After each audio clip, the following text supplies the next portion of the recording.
Let's be brutally honest right now. That's a big question. I'm looking for someone who doesn't want to go to base camp, but they want to go to the very top. Whether it's here, India, New York. Civilization was born at happy hour. That's what wins. That's what stands out. That's what people are interested in. That's what I want to know. The Hospopreneurs Podcast with James Henderson.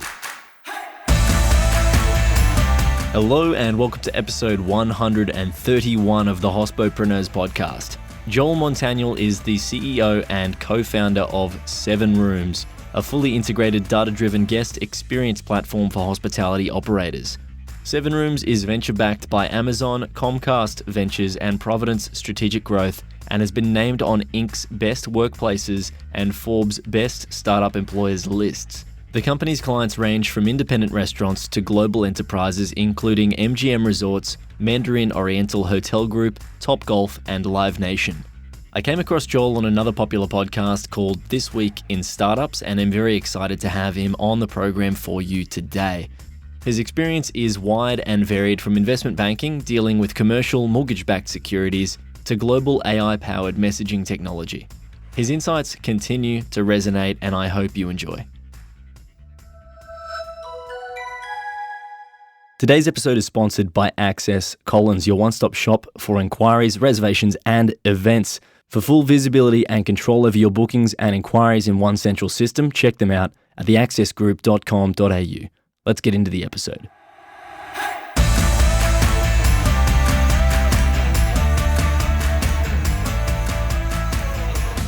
Hello and welcome to the show, Joel. Thanks, James. Glad to be on.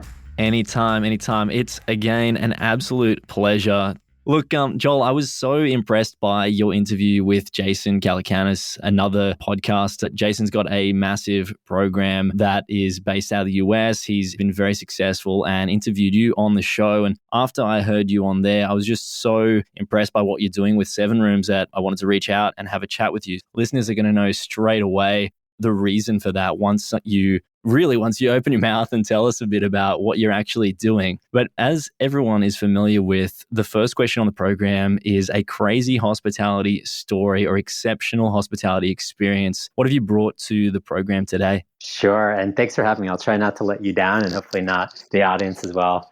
A crazy story would be in the very early days of SevenRooms. It was really hard to get meetings with hospitality operators and owners. In some ways, it was very tribal, like a club, if you will. And there was one group in particular, I won't name them, in New York that we had spent 2 years trying to get a meeting with the owner. And for some reason, one day he decided to meet with us. And it ended up being a fairly late meeting. It was a midnight meeting on a Monday night of all things. And we ended up meeting for the first time, and he had a bottle of wine in his hands. It was actually in a decanter. And really even getting into it, or without even really talking, he asked me, do you want to try a $200,000 bottle of wine? And here I am thinking, this is someone who I spent a couple of years trying to chase down. And all of a sudden he's offering me this really nice wine to try. So of course I say yes. We cheers and I taste it. And he asked me, what did you think? And so in my mind, I'm thinking to myself, should I be honest or should I tell him that I think it's really good? And this is the first time I'm meeting this person, so I want to make a good impression. I don't know, for whatever reason, I decided to go with the honesty route. And I told him I thought it was just okay. And he started laughing and he actually agreed with me.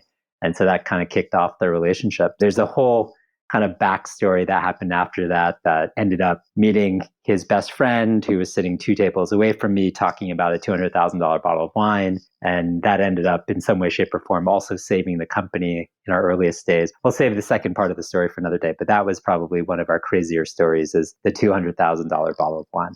Wow, love that. And you're a great storyteller, Joel. I want to hear more about what actually happened there. So is that something that you plan to share on the interview today? I'd love to even open that up now. You said save the business. Yeah, sure. So we made every classic mistake in the book. We didn't raise enough money. We also didn't actually think about payroll tax, which in the US adds another 10%. So out of the gate, we were starting 10% down for what we had budgeted. We got to month 12 and we were quickly running out of money. This is in the very first year of business. And we were trying to think, what would we do? What would we do? Because we thought we had something going, but just didn't have enough traction yet. I was out to dinner the next week after having that bottle of wine. And 2 tables over from me, there was a guy who was telling the story about a $200,000 bottle of wine to this group of people. And I kicked the person I'm with. I'm like, oh, I had that bottle of wine. I should cut in and say something. So I lean over and I start talking to the table. I was like, oh, I actually had that bottle of wine too. He goes, no way. That was my best friend from growing up. We end up setting up a meeting the next week. And it turns out that he works at a big spirits or liquor company. And they're trying to do a program where they could help these operators understand VIPs. And that was one of the first things we were trying to do, was help hospitality operators really understand who their guests are. And so that led to a 3-month program where effectively we're getting paid, we'll call it, roughly $10,000 a month from it. And that is actually one of the things that saved the company. Fantastic. I'm really glad I asked you more about that one. So thank you very much for sharing your crazy hospitality story on the program, Joel. Of course. To take it a little more laterally, I'd love to know why it is that you do what you do. So what is it that really motivates and inspires you to do the things that you do, to get up every day and create what you do?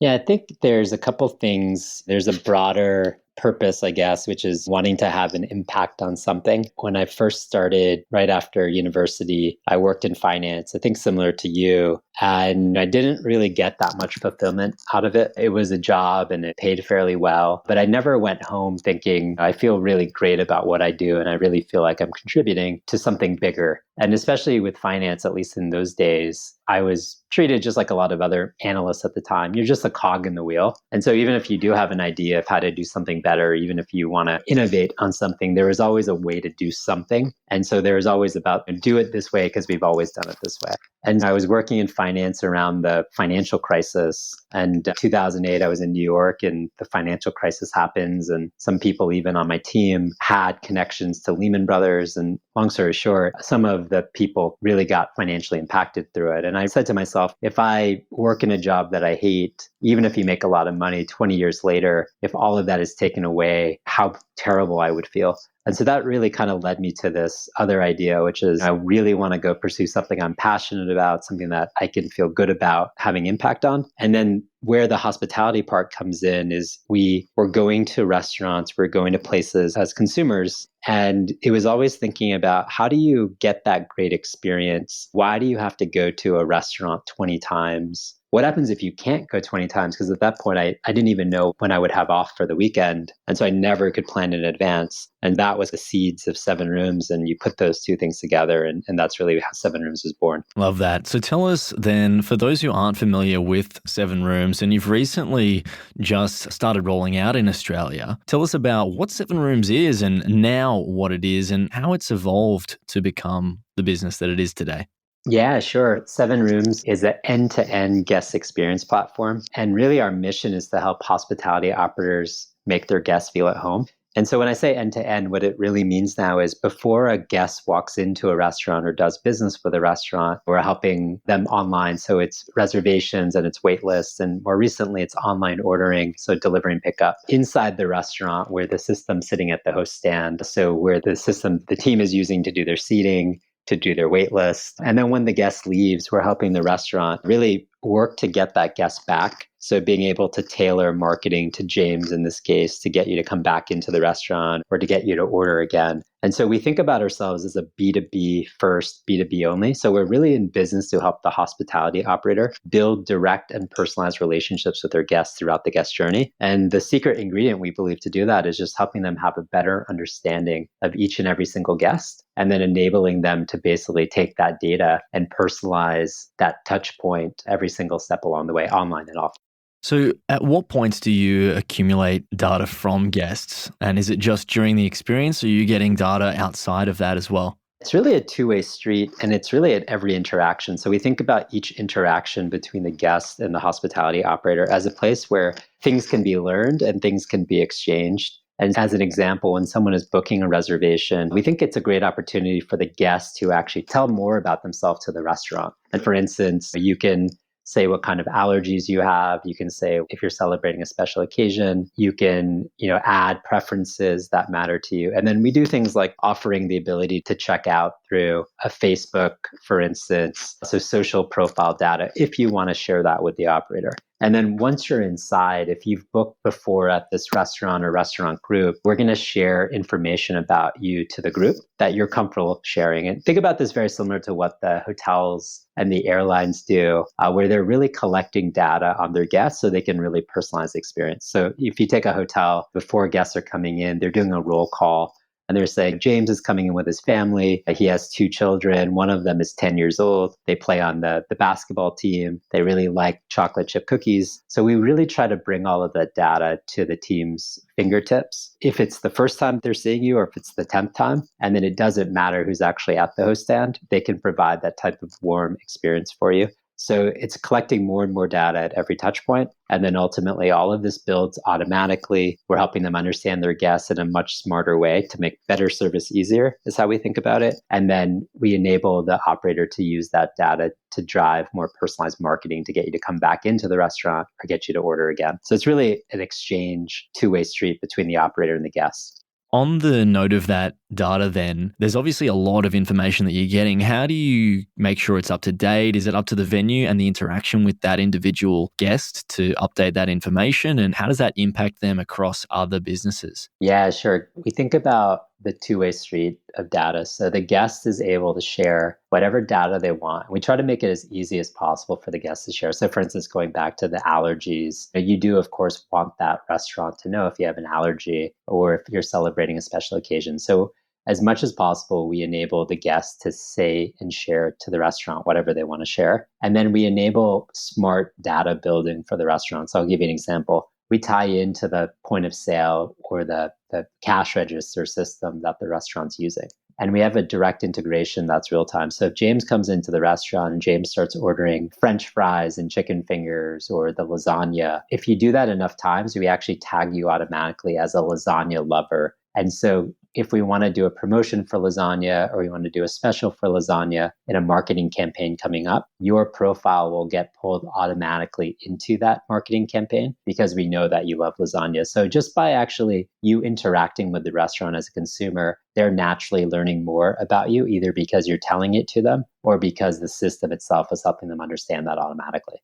Now, that really is what is the most fascinating part of it to me from a venue perspective. There's no real way to bridge the gap between guests that are transactional and then the items that are going through the POS. So to actually make that link between the people that are coming in and what they're buying is their most valuable thing there. That to me is the most exciting part of what you're doing. And in this world of data-driven business then and the way that you manage that, are guests with updating their information, are they able to view everything and download all the data that you've got on them? Is there anything hidden to the guests?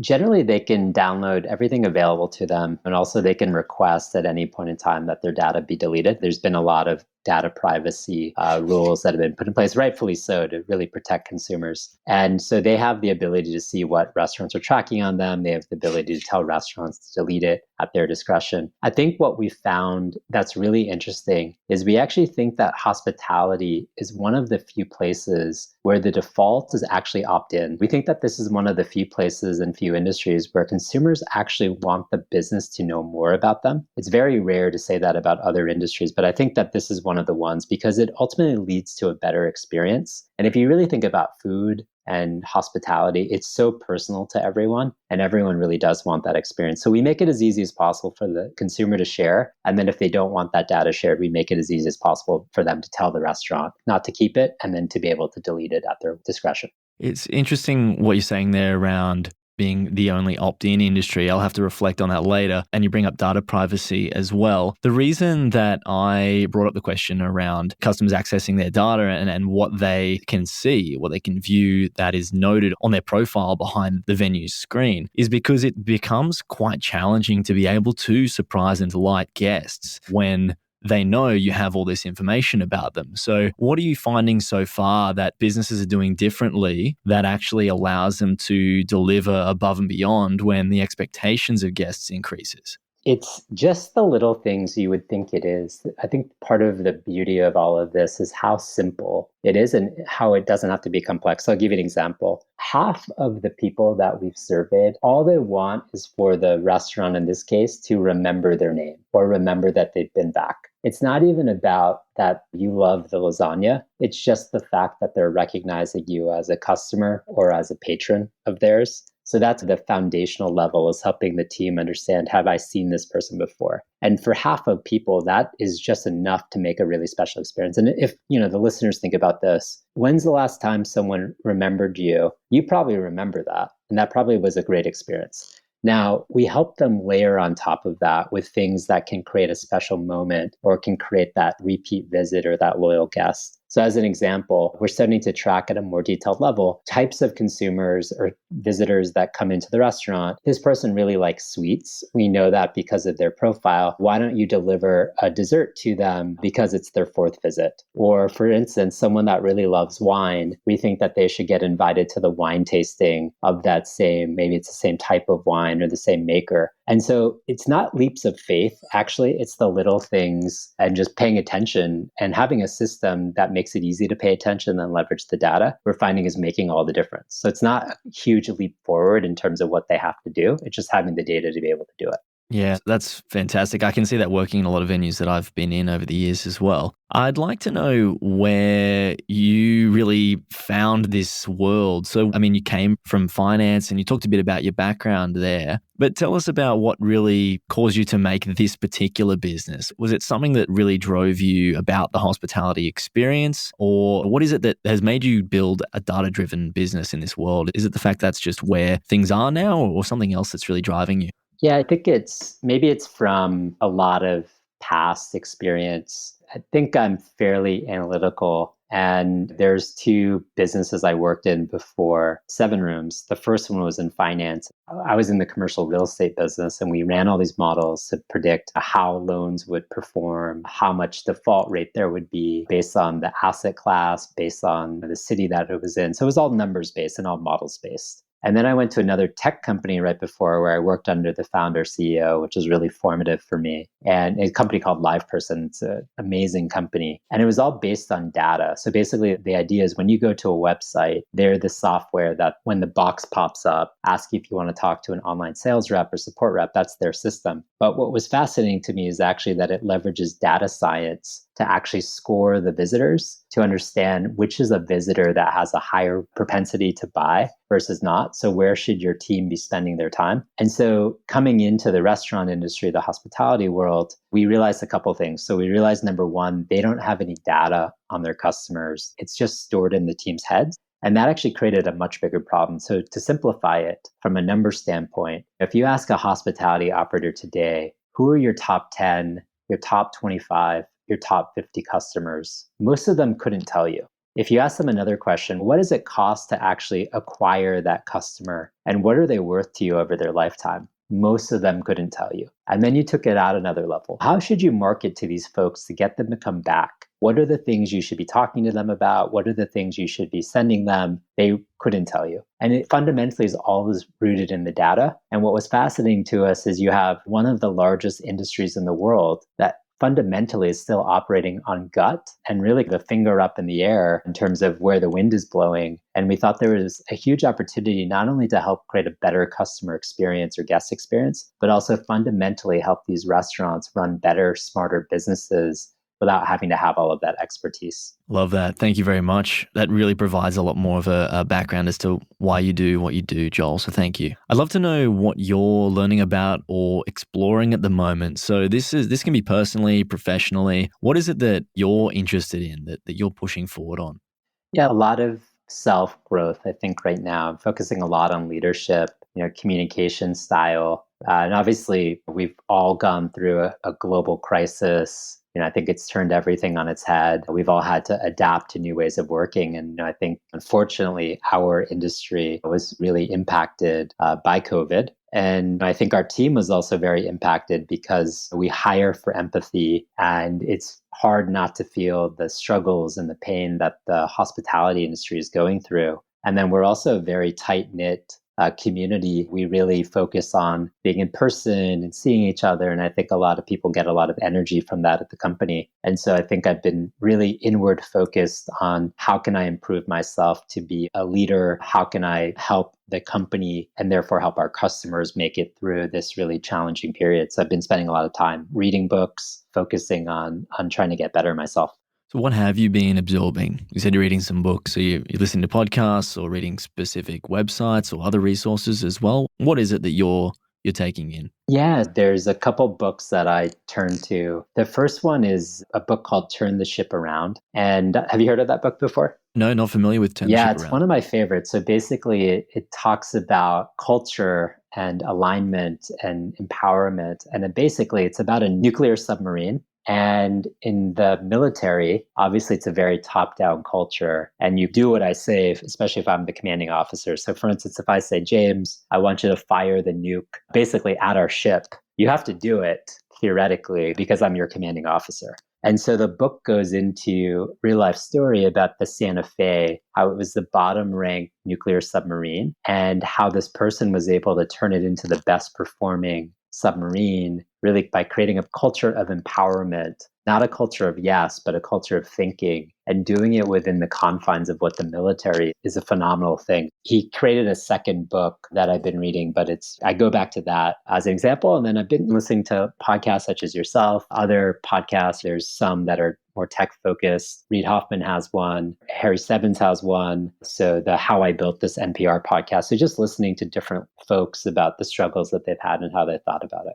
Excellent. Thank you for sharing that book as well. The hospitality industry, being in service, has been one of the most impacted in this time. And as things grow, there are a lot of things that are changing and growing. And I do say growing in a different way. And being in the tech space, you're on the front lines of where customers are interacting with these venues as well. So I can imagine that there are businesses that are not doing so well in this time, but having technologies such as yours with SevenRooms can help through that adjustment that's taking place. What have you seen that's actually been changing in this time? Not necessarily what businesses have doubled down on, but is there an adjustment that's actually been taking place in the psychology of customers? Yeah, great question. We think so. It's still early days in terms of the cycle and what's happening, but so far we think so. And one of the biggest shifts we've seen is exactly to your point, the psychology and the mentality of the hospitality operator and the hospitality industry as a whole. Historically, and we've been in the space now for 10 years, building technology, selling technology to the hospitality industry, I can say confidently that this is the first time where it really feels like everything is on the table for the operator. They're looking at everything, they're examining everything. And a large part of that is because they have to.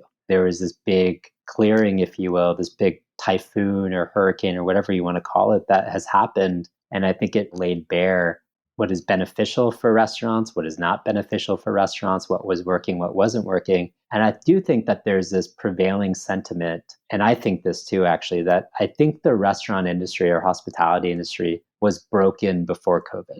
And the reason that's true, I think, is there is a high failure rate already for restaurants and hospitality businesses.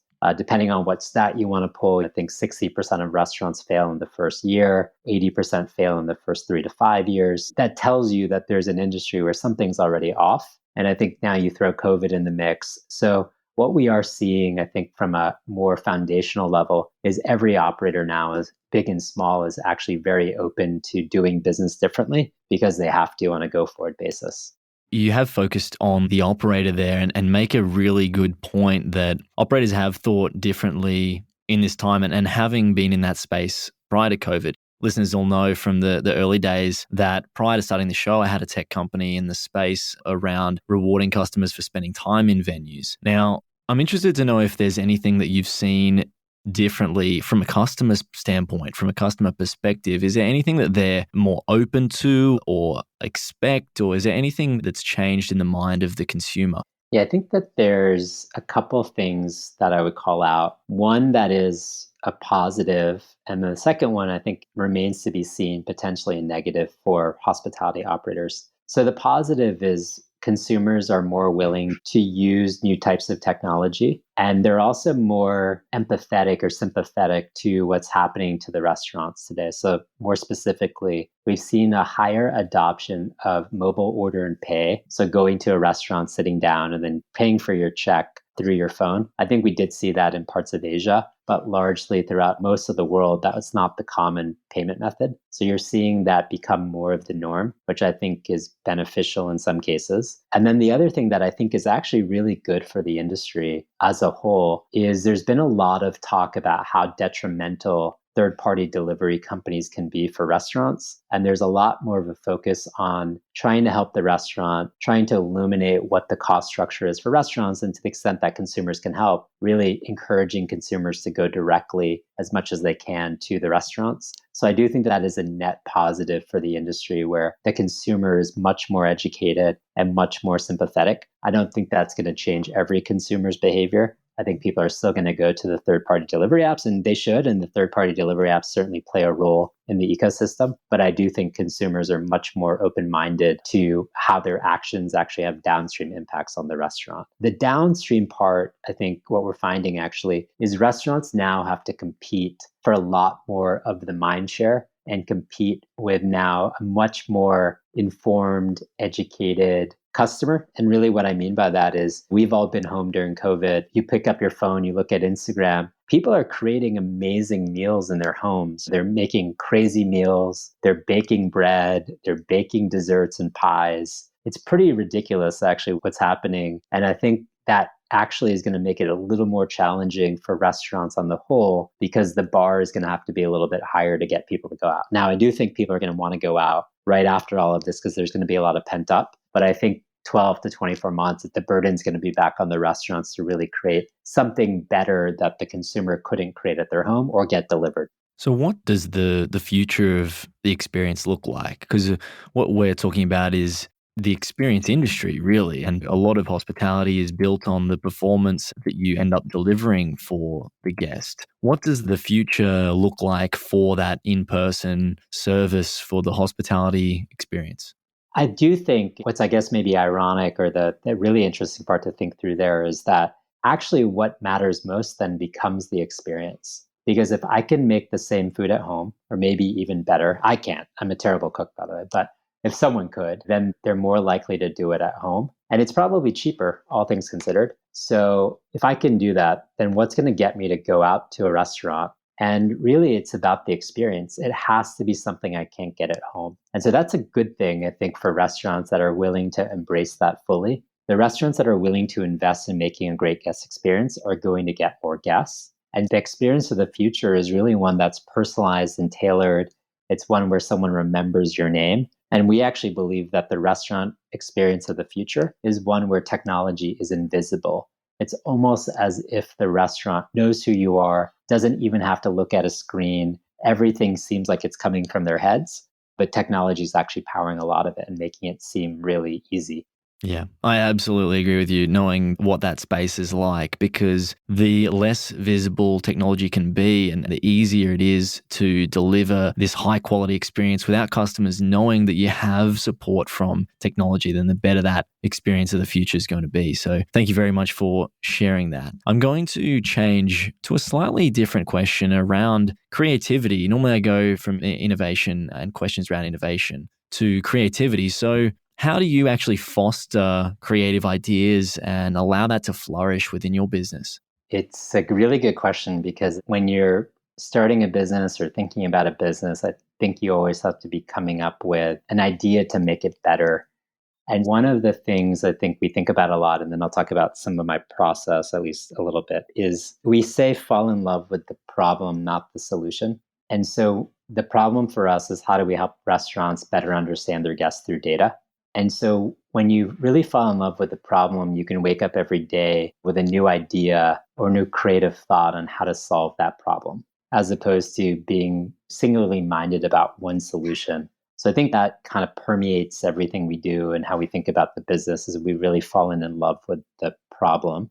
And then more tactically, I try to put myself in newer mindsets or change my atmosphere a little bit. In pre-COVID times, that was going to a specific new area a new coffee shop, or many cases actually, James, we were talking about this before we started, was music, listening to new songs, turning on a playlist on Spotify, the Discover Weekly. I try to put myself in a frame of thought where new music is hitting my radar, which hopefully can get me thinking a little bit differently. So those are a couple ways that I try to keep the creative juices flowing. I like that too. Music is something that I absolutely use. One of my weekly rituals is just to cook, put candles on. This is just myself, cook with candles, some nice wine, and just have some music that really throws a curveball the way that I think, because I like to get out of your own mind and have that alternative stimulus. There's a playlist I have that's actually, I call it abstract and ambient, because I listen to it like people look at abstract art. It's a little bit out there, but it's quite ambient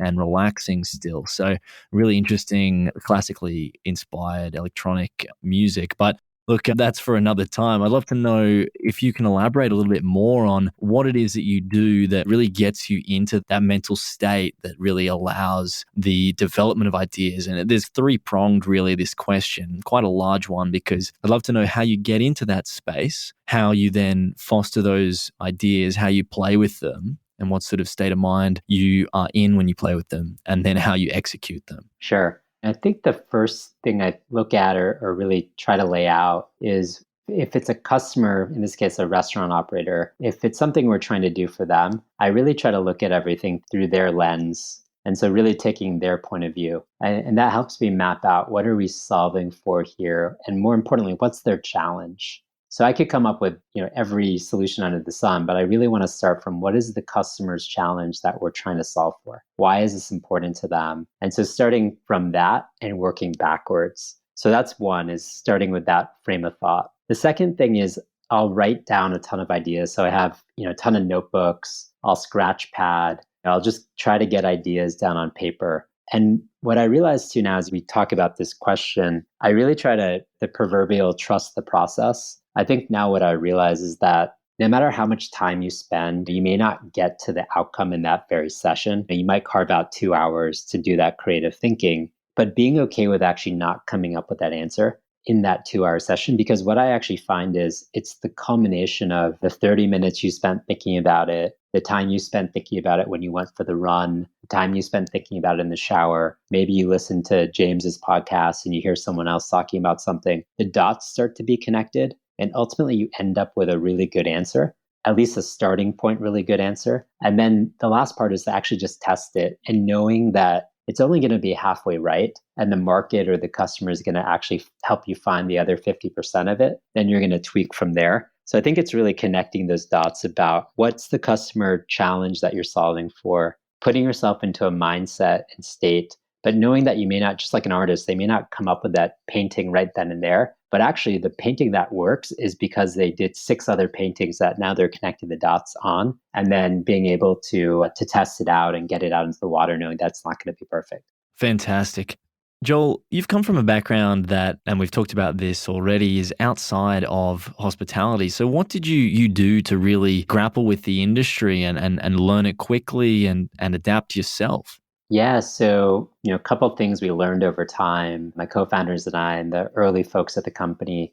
The first thing is there's nothing better than doing it yourself. I think that old adage is really true, especially for hospitality. I think one of our key learnings early on was what might make sense on paper doesn't always make sense for the hospitality industry. And the reason for that is because there's 100 other things going on the restaurant floor. So you might tell the manager, okay, you should go from point A to point B. And in your mind, that's the most efficient way to do it. But what you don't realize unless you're sitting in the restaurant or understanding all the things that are going on is there's 100 other criteria or factors where it's not about point A to point B. This person has 100 other things on their list that they have to think about. So even though A to B might be the most efficient, A to B will never work because they quite simply don't have the time, the bandwidth, whatever it ends up being. So I think we learned early on the best ways to actually do it yourself. And so what that meant is we actually went to go work the host stand. We sat in the offices of these restaurants. We were the marketing team actually for 6 months for restaurants in New York. We really taught ourselves the problems and the challenges because we lived through them. So that's one thing that we think a lot about in terms of how can you really start to get to know and understand a problem just by doing it yourself. Love that. Joel, you've gone through the process of raising capital, something that you're familiar with. So maybe do you have some tips for people who are going through that process, things to look out for, things that you didn't consider going through it as well, that you now would just look to, some questions that you'd ask? Any tips that you'd have for listeners in that process? Yeah, a few thoughts come to mind. So the first thing is just understanding what you want to be when you grow up as a business. And so what I mean by that is what's the outcome that you're shooting for? There's a lot of conventional things you can read about. There's lifestyle businesses and there's venture capital backed businesses. And I don't think there's actually a problem with either one. The early days, I thought if someone's telling me that we were running a lifestyle business was a slap in the face, but actually there's a tremendous number of very successful lifestyle businesses. So I think the first one is just understanding what type of business you want to build. The second one is there's a lot of potentially, or maybe this was just me early on, when you're naive, you think you have to tell this great story. You think you have to be the end all be all. You think that there's certain things investors want to hear that may not be really true with the business. And actually, what I've learned over time is the best place you can find yourself in is if you're just speaking about the business. There's no mirage, there's no sugar on top, there's no icing on the cake. What you're pitching and what you're selling is actually what you're doing. It's the truest form of it. And when you get to that point, you've really, I think, found your sweet spot. Because I'll give you a more practical way to think about this is the same slides that you would put in front of a prospective investor are the same slides that you could show a prospective customer, are the same slides that you could show a new employee, are the same slides that would go into a sales deck, are the same slides that would go into how you've helped a customer. So it's finding that central truth of the business that I think is the most powerful way to be, because then you're really building something not for the sake of raising money, but you're really building something that you believe in. And if money or capital becomes something that comes along with it, then you're really saying and telling the same thing that you've told regardless of the audience. Fantastic. Thank you for sharing that with us, Joel. I'd love to know, in the network that you've built over the years and into this business, who do you look to for advice, and who ultimately tells you when you're wrong? So the person that first came to mind is Rob Locascio. He's my old mentor. Well, he's still my mentor, but my old boss. He's the founder CEO of that company, LivePerson. Rob, he founded his company when he was 25. He took it public at 30. And now 20 plus years later, he's still running the company. And I worked for him for 2 years, and it was really formative. And one of the things I took away was how hard Rob worked. Rob was just as successful as any other person I'd worked for or worked with, yet he was the first person in, last guy out. And to see that up close for someone who was an aspiring entrepreneur, where it really struck me how much work and how much dedication and how much you have to love it takes to really to build a business, and seeing that firsthand. So Rob is the person I call and still keep in close touch with anytime I need help or anytime I run into a roadblock. And then I think my supporting team and friends and my fiance, they're people that really have honest conversations with me. My co-founders are great. They call my BS. They hold a mirror up to me every time. And I think you need people like that so that you're bouncing ideas off of and not being in your own echo chamber. How do you know when to listen to some of that advice and when to reject it?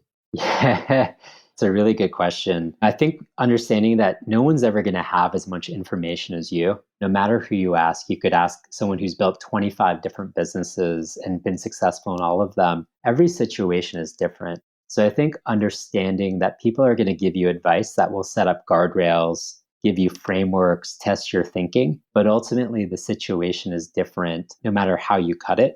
So I think understanding first and foremost and being comfortable that the decision is yours, take in the information and use that as part of the soup to make your decision, but it shouldn't be the decision you make or shouldn't be the only thing you factor in. So that's the first thing, is getting comfortable with that. Everything is an input, but you're ultimately responsible for the output. And then the second thing is just who is giving you that advice? What is their perspective? Some people are better at having more perspective because they've been on more journeys than others. So I think just factoring in the idea of who that person is. And then lastly, Amazon talks a lot about one-way doors and two-way doors. Two-way doors are reversible decisions. 99 out of 100 decisions are two-way doors.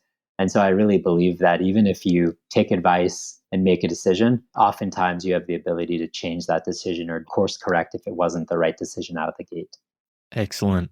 Joel, what's your biggest challenge right now? So what is it that's something you're grappling with, you're handling now that is something that is quite a challenge for you?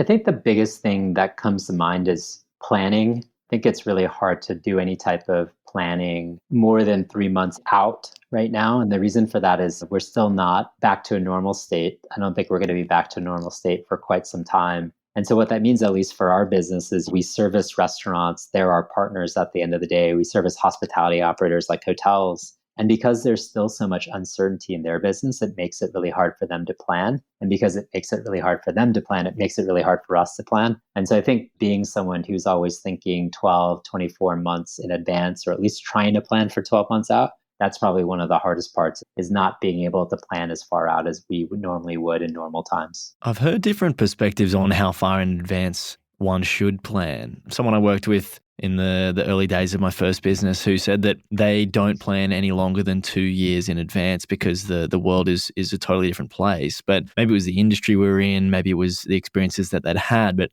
what's your perspective on that? How far in advance should an entrepreneur plan for? Yeah, I think from the point of view of what's your ultimate end goal? What are you solving for? What are you in business to do? What gets you excited every day? And I think that's probably a 3 to 5 year plus outlook. When it comes to the actual strategy and the execution, I think if you can get to a year out, for most businesses, that's really good. If you're the bigger Fortune 50, Fortune 100 companies, they take a much longer outlook because they have a much more stable business. And then from a more tactical standpoint, I think if you can plan at least a quarter to two, if you're talking about core business initiatives and where you're resourcing, and then if you're talking about a product roadmap perspective, you want to be at least 1 year typically in planning mode where the next couple quarters are really built out, but you have enough flexibility if something changes in what you're hearing from the market or what you're seeing with customers, you can course adjust. Thanks for that, Joel. Last question for you today. I ask every guest. I'd love to know, Joel, who would you like to hear on the show? I would like to hear Jeff Bezos talk. And I think in many ways, he's tackled so many different industries. And because he has just officially stepped down from Amazon, at least from the CEO position, it'd be really interesting to hear what he's thinking about next and how and where Amazon can serve the hospitality industry. They've tried to go into delivery at some point. So it'd be really interesting to get him on the show. Fantastic. Thank you very much. Joel, it's been an absolute pleasure having you on the program and hearing more about 7Rooms and your background experience. Thank you so much for joining me today. Thanks, James. Really appreciate you having me on. This program is hosted by James Henderson with technical production by Jake Olver. Voiceovers were by Angus Brennan and Shim Phelan. Thanks to our distribution team, and a special thanks to you for tuning in every week. This program was produced by H Media. We'll see you soon.